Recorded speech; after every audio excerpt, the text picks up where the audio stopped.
Hello everyone, it's Salt Rider here, and as promised, welcome to another week in toys at the NEC Toy Fair.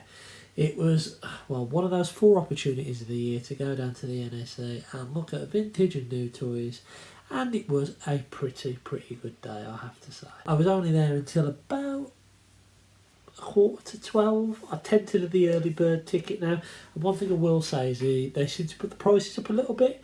Last time I went, I think it was free for my little one to get in and £12 for me to get in early bird. I might be wrong, but I'm sure that's how much it was. It was 15 quid today and £5 for Oliver to get in. So yeah, prices have gone up a little bit, but then again, everything else is as well, isn't it? But it's been a good day. My mum actually come with me as well to get Oliver some stuff for his birthday, and she handed me some stuff from when I was a kid, which was pretty cool, which I'm going to go through at the end. For those of you not wanting to see who's tuned in for the NEC Toy Fair stuff, we'll go through that at the end. But yeah, lots of stalls there, got their early bird. I put some pictures here. And yeah, just had a wander around. To be honest with you, the first pass, I didn't pick up anything at all the first pass. As you can see from the video, it was pretty empty in the early bird, but it did pick up a little bit later on. Not a lot of legacy stuff there. There were some though. Geeky Nerd Toys had Bulkhead and Galvatron Sven. From Geekology, I think it is, had a Galvatron, had Blaster, had Bulkhead, had all of the core class and had skids, but no other ones there, unfortunately. Space Bridge was there, that was pretty cool to see. They did have on there a Metroplex figure. The one Titan I am missing, it was £250. If it was complete, I think I would have walked away with it, but it was missing Scamper and the missile. Could have lived without the missile, but not Scamper, not for that price. He said that it might pop up, but that'd be no good for me really, would it? Because I'd have bought it incomplete, and who says I'll be able to ever find that Scamper and how much that will cost. There was a decent amount of Transformers there. I saw Toys R Us there as well, which was pretty cool to see. I actually bought some Finding Nemo stuff off there for my son. My son saw these little squigglefish things and he gave me a good price on them, so cheers Russ. He had some awesome stuff on his store. He had some deluxe Insecticons. I think Ransack he had was broken on the store though, missing a few pieces. I would have been tempted by that.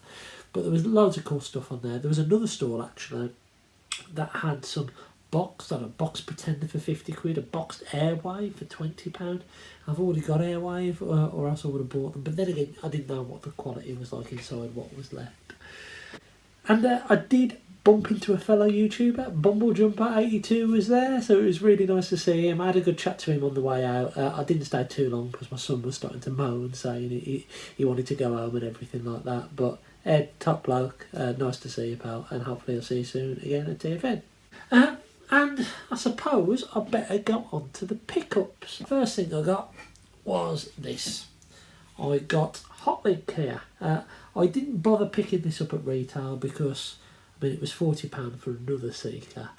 But I saw this there at the last NEC Toy Fair. It was there for, I think it was more than 30 quid to be honest. This was marked for 30 quid. And yeah, I offered 25 and he said, go on then. So for 25 quid I was happy to get it. Yeah, it's another one of these Seeker molds.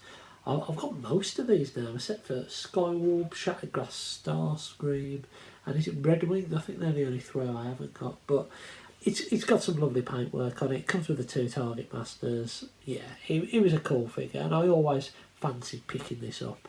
And for 25 quid, I could not grumble. And the other 2 things I picked up were parts. So the first one I picked up was this. This is a G1 Galvatron Blaster. This was £4.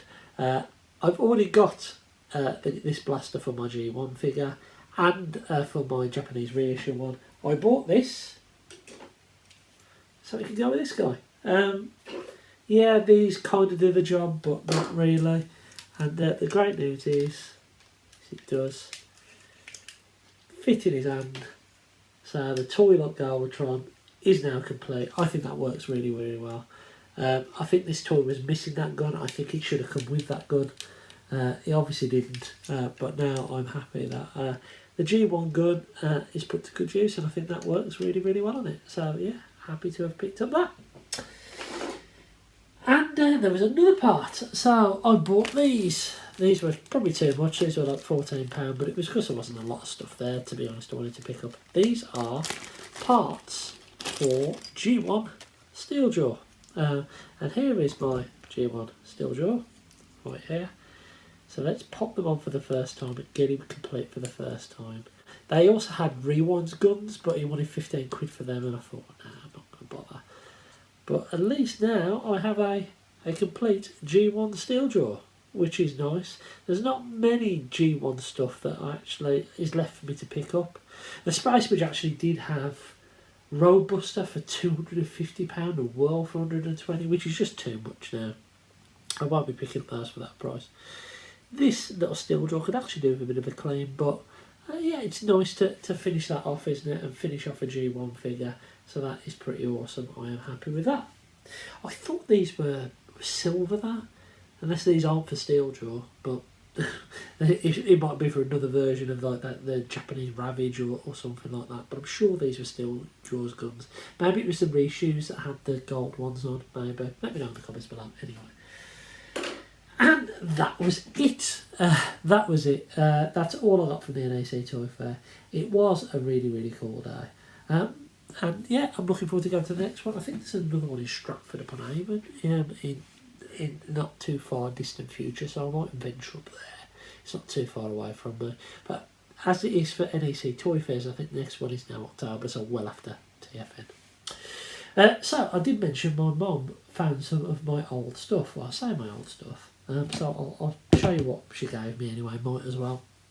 So she gave me this and this, which definitely weren't mine. She gave them for Oliver. Oliver isn't interested in Star Wars. I think I actually got these from my dad years and years ago, like Father's Day or something. A few bits missing. I don't know if they're put together right. I just tried to work it out myself. But Oliver said, you can have them, Dad. So he's given them to me. So that was pretty cool. Nice bit of Lego. Also this, I think this is a Playmates Star Trek phaser. This is from when I was a lot younger.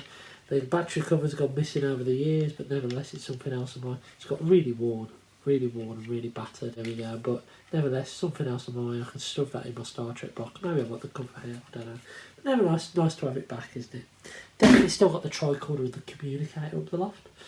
There was a little Energon comic, which is cool to see. Not a lot of Energon at the NEC Toy Fair today, I have to say. But yeah, that was pretty cool to see. Like these comics, I'm sure Wash Shop has loads of them. And then there were some other bits in a bag. So there was this, which I had on my birthday many years ago, which is now broken. The Optimus Prime badge. I think we all had one of these as a kid. Obviously his arm's missing, but which is a shame. But never mind. I think I've actually got a complete one of these up in the loft. Sorry about the glare. The sun shining through the window, but there you go. Another badge, a Borg badge. So there we go. And this actually made at school. This was a drawing I did of Optimus Prime that I put on the badge. And it's got a little bit rusty, I think, or a little bit worn over the years, but that is quite cool. I remember actually tracing that and drawing that out. I did that when I was at primary school, so that is pretty cool. That is pretty cool. Now for the best piece.